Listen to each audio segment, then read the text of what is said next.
ഭൂമിയുടെ ഭ്രമണപഥത്തിനൊപ്പം സഞ്ചരിക്കുന്ന ഉപഗ്രഹങ്ങളാണ് ഭൂസ്ഥിര ഉപഗ്രഹങ്ങൾ. എന്നാൽ ധ്രുവങ്ങൾക്ക് മുകളിലൂടെ വലം വയ്ക്കുന്ന കൃത്രിമ ഉപഗ്രഹങ്ങളാണ് സൗരസ്ഥിര ഉപഗ്രഹങ്ങൾ. ഭൂസ്ഥിര ഉപഗ്രഹങ്ങൾ ഭൂമിയിൽ നിന്ന് ഏകദേശം 36,000 കിലോമീറ്റർ ഉയരത്തിൽ സ്ഥിതി ചെയ്യുന്നു. സൗരസ്ഥിര ഉപഗ്രഹങ്ങൾ ഭൂമിയുടെ ഉപരിതലത്തിൽ നിന്ന് ഏകദേശം 900 കിലോമീറ്റർ ഉയരത്തിൽ സ്ഥിതി ചെയ്യുന്നു. ഭൂമിയുടെ 1/3 ഭാഗം മാത്രം നിരീക്ഷണ പരിധിയിൽ വരുന്നവയാണ് ഭൂസ്ഥിര ഉപഗ്രഹങ്ങൾ. എന്നാൽ ഭൂസ്ഥിര ഉപഗ്രഹങ്ങളെക്കാൾ നിരീക്ഷണ പരിധി കുറഞ്ഞവയാണ് സൗരസ്ഥിര ഉപഗ്രഹങ്ങൾ. ഭൂമിയുടെ ഭ്രമണവേഗത്തിന് തുല്യമായ വേഗത്തിൽ സഞ്ചരിക്കുന്നവയാണ് ഭൂസ്ഥിര ഉപഗ്രഹങ്ങൾ.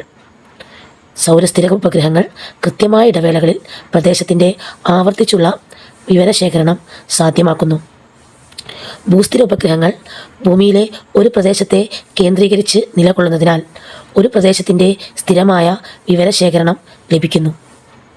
സൗരസ്ഥിര ഉപഗ്രഹങ്ങൾ പ്രകൃതി വിഭവങ്ങൾ, ഭൂവിനിയോഗം, ഭൂഗർഭജലം മുതലായവയെക്കുറിച്ചുള്ള വിവരശേഖരണത്തിന് ഉപയോഗിക്കുന്നു.